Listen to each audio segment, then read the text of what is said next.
नमस्कार, मैं हूं आपके साथ अंकिता पाल। ब्यूटिंग की शुरुआत करते हैं। अम्बेडकर नगर में सुल्तानपुर एनकाउंटर को लेकर सीएम योगी ने अखिलेश को करारा जवाब दिया है। सीएम ने कहा कि आपसी मुठभेड़ में डकैत मारा जाता है तो सपा को बुरा लग जाता है। सीएम योगी ने आगे क्या कुछ कहा है, आप भी सुनिए। जब उनके किसी एक माफिया शागिर्द को, किसी डकैत को जो पुलिस मुठभेड़ में मारा जाता है, जब मारा जाता है तो इनकी दुखती हुई नस पर जैसे पुलिस ने उंगली रख दी हो तब ये चिल्लाने लगते हैं। आप मुझे बताओ, जो डकैत पुलिस मुठभेड़ में मारा गया,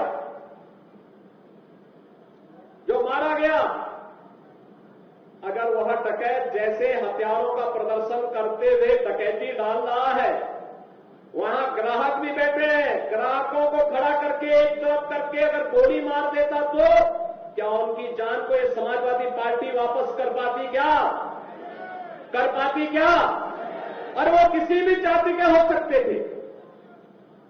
ग्राहक वो यादव भी हो सकता था, दलित भी हो सकता था, किसी भी जाति का हो सकता था, क्योंकि किसी को बेटी की शादी करनी होती है, किसी को कोई विदाई में कोई जेवर देना होता है।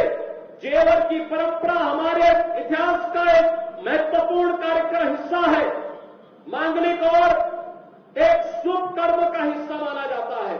और अगर जेवर खरीदने के लिए किसी शराब और किसी सुनार के घर में, व्यवसायिक प्रतिष्ठान में कोई ग्राहक गया है और उस ग्राहक के साथ लूट हो, उस व्यापारी के साथ सरेआम लूट और डकैती डाल करके करोड़ों रुपए की डकैती डाल दी जाए, अगर डकैत हत्या करके भाग गया और पुलिस के पास सुराग नहीं मिलती तो यही लोग बोलते, देखिए साहब अराजकता है। और अगर पुलिस ने पकड़ लिया, कार्रवाई कर दी और फिर मुठभेड़ में, आपसी मुठभेड़ में डकैत मारा जा रहा है तो समाजवादी पार्टी को बुरा लग रहा है। कह रहे साहब ये नहीं। तो वहीं उत्तर प्रदेश के सीएम योगी आदित्यनाथ ने विश्व साक्षरता दिवस के मौके पर सभी प्रदेशवासियों को बधाई और शुभकामनाएं दी हैं। सीएम ने एक्स के जरिए ट्वीट करते हुए लिखा कि साक्षरता शब्द सशक्त और समृद्ध समाज की आधारशिला है। आइए हम सभी विकसित एवं आत्मनिर्भर भारत के निर्माण हेतु जन जन में शिक्षा की अलख जगाने का संकल्प लें।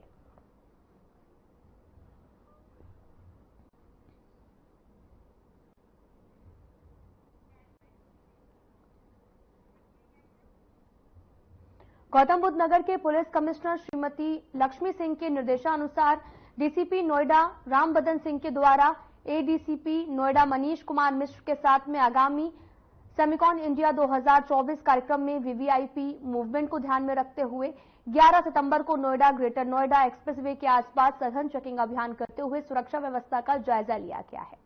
उनके द्वारा संबंधितों को भी निर्देशित किया गया है, संदिग्ध प्रतीत हो रहे वाहनों को रोककर उनकी तलाशी ली जाए, भीड़भाड़ वाले स्थानों पर सतर्क दृष्टि जो है वो रखी जाए। उनके द्वारा निर्देशित किया गया कि पीसीआर और पीआरवी वाहनों द्वारा भ्रमणशील रहते हुए लगातार पेट्रोलिंग की जाए।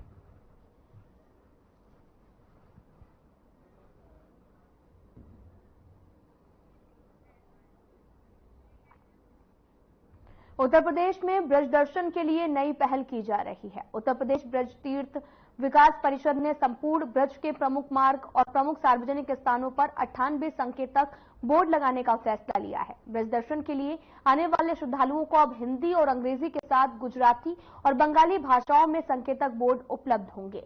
इससे श्रद्धालुओं को धार्मिक स्थलों तक पहुंचना भी आसान हो जाएगा। उत्तर प्रदेश ब्रज तीर्थ विकास परिषद ने संपूर्ण ब्रज के प्रमुख मार्ग, प्रमुख सार्वजनिक स्थानों पर 98 संकेतक बोर्ड जो है वो लगाए जाने का फैसला लिया है। ये व्यवस्था यहां पर आने वाले श्रद्धालुओं के लिए की जा रही है ताकि उन्हें धार्मिक स्थल तक पहुंचने में कोई परेशानी ना हो। ब्रज दर्शन के लिए आने वाले श्रद्धालुओं को अब हिंदी और अंग्रेजी के साथ गुजराती और बंगाली भाषाओं में संकेतक बोर्ड भी उपलब्ध होंगे। अगर तकनीकी रूप से उन्नत डिजाइन वाले बोर्डों से श्रद्धालुओं को न केवल मंदिरों की दूरी की जानकारी मिलेगी बल्कि आसानी से पहुंच भी जाएंगे।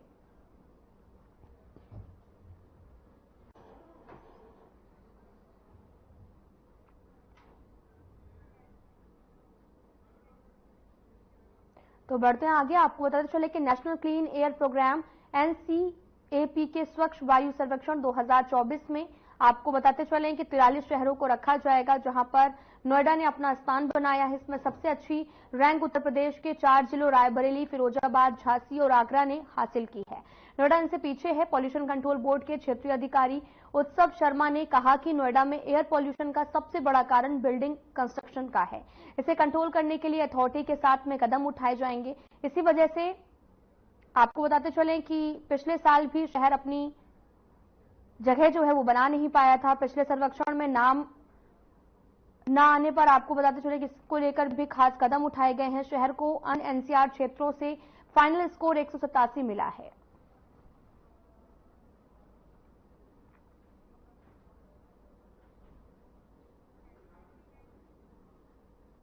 तो बढ़ते हैं आगे। आपको ये बात पता हो कि देश में सबसे ज्यादा एक्सप्रेसवे का निर्माण यूपी में हुआ है और अब यूपी का कीर्तिमान अपने नाम करने जा रहा है और प्रदेश के एक्सप्रेसवे पर देश में पहली बार बिजली बनाने की परियोजना शुरू हो गई है। इसके लिए बकायदा मसौदा बनाकर उसकी मंजूरी भी ली जा चुकी है। और इतना ही नहीं, यूपी के 4 और एक्सप्रेसवे पर इसी तरह से परियोजना शुरू किए जाने की तैयारी है। और यूपी के आपको बताते चलें कि 296 किलोमीटर का यह एक्सप्रेसवे इटावा से निकलकर चित्रकूट तक जाता है और इसके दोनों किनारे पर जो है वो सोलर पैनल लगाकर सौर ऊर्जा से बिजली पैदा की जाएगी। माना यह भी जा रहा है कि इस प्रोजेक्ट से 450 मेगावाट बिजली का उत्पादन किया जा सकेगा।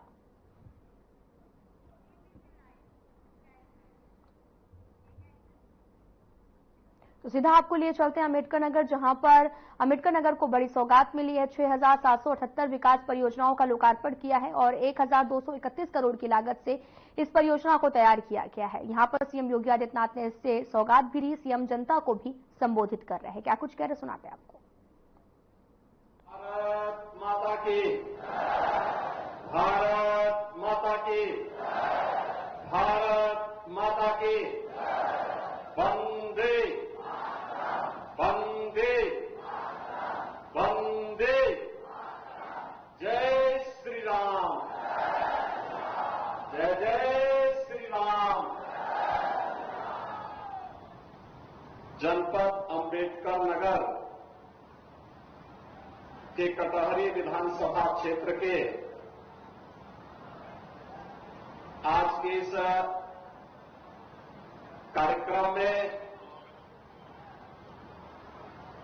मंच पर उपस्थित प्रदेश सरकार में मंत्रिमंडल के मेरे वरिष्ठ सहयोगीगण, जल शक्ति मंत्री श्री स्वतंत्र देव सिंह जी, प्रदेश सरकार के हमारे कैबिनेट के मंत्रीगण श्री संजय निषाद जी, श्री ओम प्रकाश राजभर जी, आयुष मंत्री श्री दयाशंकर मिश्र दयालु जी, प्रभारी मंत्री श्री गिरीश चंद्र यादव जी, भारतीय जनता पार्टी के प्रदेश के उपाध्यक्ष, विधान परिषद सदस्य डॉक्टर धर्मेंद्र सिंह जी, पदम सिंह चौधरी जी, डॉक्टर हरिओम पांडे जी, जिलाध्यक्ष भारतीय जनता पार्टी श्री त्र्यंबक तिवारी जी, जिला पंचायत अध्यक्ष श्री श्याम सुंदर वर्मा जी, पूर्व सांसद श्री रितेश पांडे जी, पूर्व जिलाध्यक्षगण श्री जमुना प्रसाद चतुर्वेदी जी, ज्ञान सागर सिंह जी, राम प्रकाश यादव जी, शिव नायक वर्मा जी, रमाशंकर सिंह जी, कपिल देव वर्मा जी, डॉक्टर मिथिलेश त्रिपाठी जी, पूर्व विधायक श्री त्रिवेणी राम जी, भारतीय जनता पार्टी के पूर्व विधायक श्री धर्मराज निषाद जी, अवधेश द्विवेदी जी, जिला पंचायत की पूर्व अध्यक्ष श्रीमती भारती सिंह जी, श्री सुधीर सिंह जी, ब्लॉक प्रमुख श्रीमती निर्मला सिंह जी, ब्लॉक प्रमुख Katehari Shri Anil Kumar Verma ji, Bharatiya Janata party, Suheldev Rajbhar party, Nishanbagh party और एनडीए के हमारे सभी सहयोगी दलों के पदाधिकारीगण भारी संख्या में आज के इस लोकार्पण और शिलान्यास कार्यक्रम में उपस्थित जनपद अम्बेडकर नगर और खासतौर पर कटहरी विधानसभा क्षेत्र से जुड़े हुए मेरे सभी उपस्थित बहन और भाइयों, 1231 करोड़ रुपए की परियोजनाओं का लोकार्पण और शिलान्यास आज आपके इस कटहरी विधानसभा क्षेत्र में हो रहा है। इसके लिए मैं आप सबको हृदय से बधाई देता हूं, आप सबका अभिनंदन करता हूं। बहनों और भाइयों, कल गणेश चतुर्थी का पावन अवसर था। गणेश उत्सव के कार्यक्रम हर्षोल्लास के साथ पूरे देश के अंदर मनाए जा रहे हैं और हमारे अम्बेडकर नगर जनपद को गणेश उत्सव के अवसर पर अगर यह 1231 करोड़ रुपए की परियोजनाओं की सौगात मिल रही है तो इससे अच्छा गणपति की आराधना और क्या हो सकती है। यह धरती ऋषि मुनियों की धरती है, अयोध्या प्रांत की धरती है, महात्मा सरवण की मातृ और पितृभक्ति की धरती है। अनेक सिद्धों संतों ऋषियों ने अपनी पवित्र साधना से इस धरती को पवित्र किया, तो भारत माता के तमाम सपूतों ने भी भारत की सीमाओं की रक्षा करते हुए देश की आजादी के आंदोलन में और आजादी के उपरांत भी अपना सर्वस्व बलिदान भारत के लिए किया, भारत की माटी के लिए किया। यहां कर्म साधना की धरती है, श्रम साधना की धरती है और इसीलिए तो यहां का अन्नदाता किसान भी अपनी मेहनत से देश के विकास में अपना योगदान दे रहा है। बहनों और भाइयों, ऐसी पावन धरा को कोटि कोटि नमन करते हुए आप सभी उपस्थित बहनों और भाइयों का अम्बेडकर नगर वासियों को बधाई देते हुए अपनी मैं इस अवसर पर अभिनंदन करता हूं, स्वागत करता हूं। बहनों और भाइयों, ये विकास की परियोजनाएं आज जो आपको प्राप्त हो रही इतनी आसानी के साथ, आज जो सुरक्षा का वातावरण है, आज जो विकास गांव-गांव तक पहुंचने के साथ जुड़ रहा है, क्या ये 2017 के पहले भी संभव था क्या? बहनों और भाइयों, 2017 के पहले का उत्तर प्रदेश आप सबसे किसी से भी अछूता नहीं है कि क्या उत्तर प्रदेश के अंदर था, क्या उत्तर प्रदेश के अंदर होता था 2017 के पहले। यही उत्तर प्रदेश है जहां पर हर जिले में समाजवादी पार्टी और कांग्रेस के नेतृत्व में बनने वाले माफियाओं की समानांतर सरकारें चलती थी। ये अम्बेडकर नगर में भी चलती थी। याद करिए, हिंदू जागरण मंच के अध्यक्ष टाटा जनपद के ही निवासी हमारे एक प्रमुख कार्यकर्ता की हत्या यहां होती है और कोई सुनवाई नहीं होती, कोई सुनवाई नहीं हो रही थी। तब भी मुझे आंदोलन करने के लिए अम्बेडकर नगर जनपद में आना पड़ा था। तब भी हम लोगों ने आंदोलन किया था माफिया के खिलाफ और समाजवादी पार्टी की सरकार की अराजकता के खिलाफ। कौन ऐसा जिला था, चाहे वह अम्बेडकर नगर जिला रहा हो, अयोध्या रहा हो, मऊ, आजमगढ़, गाजीपुर, प्रयाग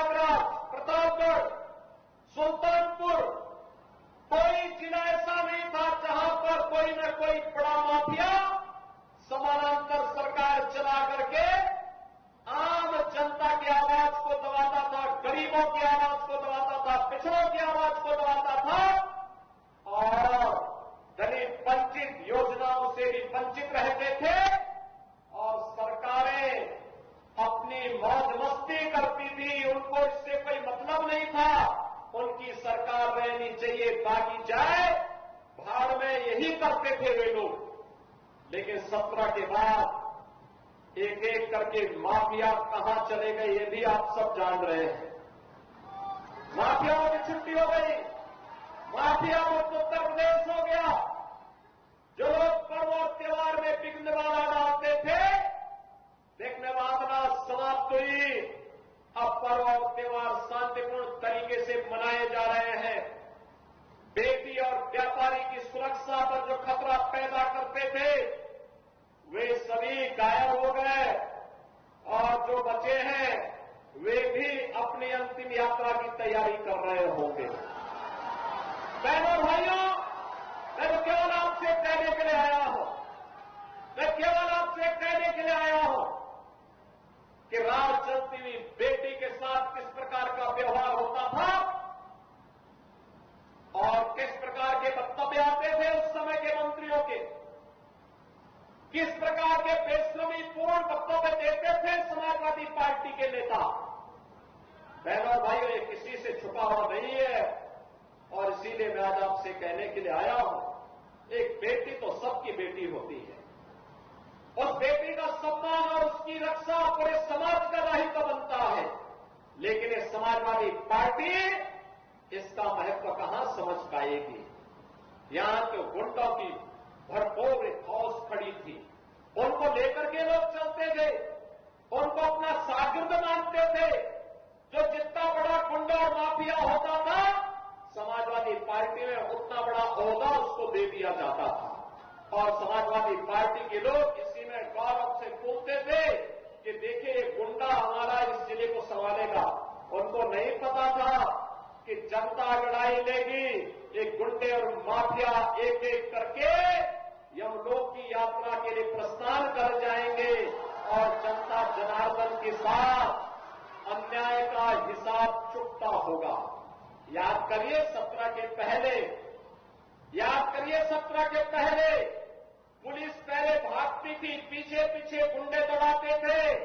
आज 17 के बाद उल्टा हो गया है, अब गुंडा और माफिया भाग रहा है, पुलिस उसको दौड़ा रही है और अगर उसने कहीं कोई दुस्साहस किया तो फिर वहीं पे राम नाम सत्य है यह भी तय हो जाता है। बहनों और भाइयों, सरकार चलाने के लिए जज्बा चाहिए, सरकार चलाने के लिए दिल भी चाहिए और दिमाग भी चाहिए। सत्ता वरासत में मिल सकती है, बुद्धि वरासत में नहीं मिलती है। दिमाग भी वरासत में नहीं मिलता है। ये जो लोग सत्ता को अपनी पपौती मानते थे वे लोग आज समझने लग गए हैं अब उत्तर प्रदेश में कभी उनको वापस नहीं आना है, इसलिए षड्यंत्र करने का प्रयास कर रहे हैं, अराजकता पैदा करने का प्रयास कर रहे हैं। उनका विकास से कोई लेना देना नहीं, उनका रोजगार से कोई लेना देना नहीं, उनका अन्नदाता किसानों से कोई लेना देना नहीं। बेटी की सुरक्षा हो इससे उनका दूर दूर का कोई रिश्ता नहीं, उनको व्यापारी का सम्मान हो इससे भी कोई दूर दूर तक रिश्ता नहीं। और तो आप देखते होंगे जब उनके किसी एक माफिया शागिर्द को, किसी डकैत को जो पुलिस मुठभेड़ में मारा जाता है, जब मारा जाता है तो इनकी दुखती हुई नस पर जैसे पुलिस ने उंगली रख दी हो तब ये चिल्लाने लगते हैं। आप मुझे बताओ जो डकैत पुलिस मुठभेड़ में मारा गया, जो मारा गया, अगर वह डकैत जैसे हथियारों का प्रदर्शन करते हुए डकैती डाल रहा है, वहां ग्राहक भी बैठे हैं, ग्राहकों को खड़ा करके एक तरफ करके अगर गोली मार देता तो क्या उनकी जान को ये समाजवादी पार्टी वापस कर पाती क्या? कर पाती क्या? और वो किसी भी जाति के हो सकते थे। ग्राहक वो यादव भी हो सकता था, दलित भी हो सकता था, किसी भी जाति का हो सकता था, क्योंकि किसी को बेटी की शादी करनी होती है, किसी को कोई विदाई में कोई जेवर देना होता है। जेवर की परंपरा हमारे इतिहास का एक महत्वपूर्ण कार्य का हिस्सा है, मांगलिक और एक शुभ कर्म का हिस्सा माना जाता है। और अगर जेवर खरीदने के लिए किसी शराब और किसी सुनार के घर में व्यवसायिक प्रतिष्ठान में कोई ग्राहक गया है और उस ग्राहक के साथ लूट हो, उस व्यापारी के साथ सरेआम लूट हो, डकैती डाल करके करोड़ों रुपए की डकैती डाल दी जाए, अगर डकैत हत्या करके भाग गए और पुलिस के पास सुराग नहीं मिलती तो यही लोग बोलते देखिए साहब अराजकता है। और अगर पुलिस ने पकड़ लिया, कार्रवाई कर दी और फिर मुठभेड़ में, आपसी मुठभेड़ में डकैत मारा जा रहा है, तो समाजवादी पार्टी को बुरा लग रहा है, कह रहे साहब ये नहीं होना चाहिए था। तो क्या होना चाहिए था? पूछना चाहिए। थोड़ा पूछिए इन लोगों से क्या होना चाहिए था। क्या एक निषाद बेटी के साथ जो इन्होंने अयोध्या में, क्या समाजवादी पार्टी के नेता ने, क्या ये ठीक था? क्या एक निषाद बेटी की इज्जत के साथ खिलवाड़ समाजवादी पार्टी के लोग करते हैं? हमारा मंत्री डॉक्टर संजय निषाद वहां जाकर के उस बेटी की हालत देख करके रो पड़ा था और कह रहा था ये है निषादों के साथ समाजवादी पार्टी का कृत्य। लेकिन ये बेशरम लोग हैं, तब भी उस अपराधी के खिलाफ कार्रवाई हो, इसके लिए समाजवादी पार्टी तैयार नहीं थी। उनके लोग तब भी बचाव कर रहे थे, कह रहे थे कि नहीं ये तो निर्दोष है। अरे निर्दोष क्या है? सब कुछ तो उसका प्रमाणित हो चुका है और उसके बाद भी निर्दोष बोलते हैं उसको। कन्नौज में जो किया इनके नेताओं ने एक नाबालिग बेटी के साथ, और उसके बाद भी उसका बचाव कर रहे हैं, उसके बाद भी उसका बचाव कर रहे हैं। क्या ये सही था क्या जो कन्नौज में इनके नेता कर रहे थे? क्या ये सच सही था क्या?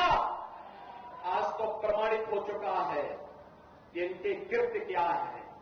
बहनों और भाइयों, यही समाजवादी पार्टी की वास्तविक पहचान है, क्योंकि ये लोग जब से सत्ता में आए थे लगातार यही काम करते थे। व्यापारियों को लूटते थे, बेटियों की इज्जत के साथ खिलवाड़ करते थे, गरीबों की जमीनों पर कब्जा करते थे, दबंगई के बल पर गरीबों की जमीनों को कब्जा करते थे। याद करिए जब मार्च 17 में सरकार बनी थी और सरकार बनते ही मैंने कहा था